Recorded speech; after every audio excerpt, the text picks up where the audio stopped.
ప్రజాస్వామ్య పరిరక్షణ కోసం దేశవ్యాప్తంగా జరుగుతున్న ఓట్ చోర్ గద్దీ చోర్ ఉద్యమంలో భాగంగా ఆదివారం పీలేరు పట్టణంలో నిరసన ర్యాలీ నిర్వహించారు. కాంగ్రెస్ పార్టీ పీలేరు మండల అధ్యక్షులు దుబ్బా శ్రీకాంత్ అధ్యక్షతన జరిగింది.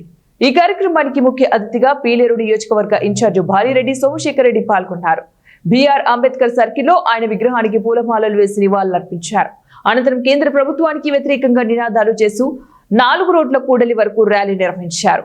ఈ సందర్భంగా ఆయన మాట్లాడుతూ రాజ్యాంగాన్ని విచ్ఛిన్నం చేస్తూ మోడీ ప్రభుత్వం ప్రజాస్వామ్యాన్ని దెబ్బతీస్తోందని, గత ఎన్నికల్లో ఎన్నికల కమిషన్ తో కలిసి దొంగ ఓట్లతో బీజేపీ ప్రభుత్వం కుమ్మక్కయిందని, దీనికి సంబంధించిన పూర్తి సాక్ష్యాలను రాహుల్ గాంధీ స్వయంగా బెంగళూరులో 90 నిమిషాల పాటు ప్రెస్ మీట్ లో వివరించారని అన్నారు.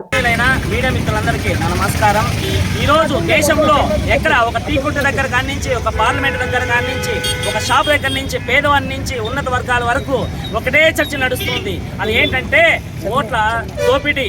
ఈ ప్రజాస్వామ్యంలో రాజ్యాంగబద్ధమైన అంబేద్కర్ నిర్మించిన ఈ ప్రజాస్వామ్యంలో రాజ్యాంగబద్ధంగా పాలన సాగించకన్నా దొంగ ఓట్లతో పాలనకు వచ్చిన ఈ మోడీ ప్రభుత్వం అసలు వాళ్ళు ఎథికల్గా వాళ్ళు గెలవలేదు, నైతికంగా వాళ్ళు గెలవలేదు. నైతికంగా గెలిచిన పార్టీ కాంగ్రెస్ పార్టీ.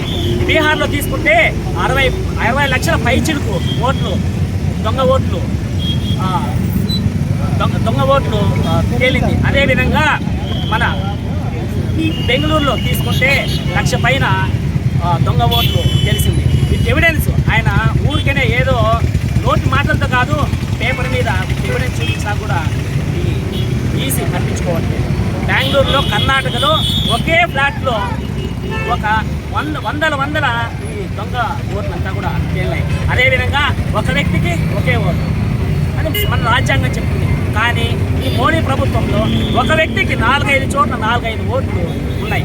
ఇది ఏమని అడిగే దిక్కు లేదు. రాహుల్ గాంధీ గారు ఈరోజు ప్రజాస్వామ్యాన్ని కాపాడడానికి వచ్చారు. అదేవిధంగా ప్రజలంతా ఆయన మద్దతుగా నిలబడి ప్రజాస్వామ్యాన్ని మనం కాపాడుకున్నాం. అదేవిధంగా మన భవిష్యత్తు తరాలకి ఈరోజు మనం చేసే ఇటువంటి కార్యక్రమాలు భవిష్యత్తు తరాలకి పునాది కావాలి, బంగారు భవిష్యత్తు కావాలి అంటే రాహుల్ గాంధీ గారికి అందరికీ మద్దతు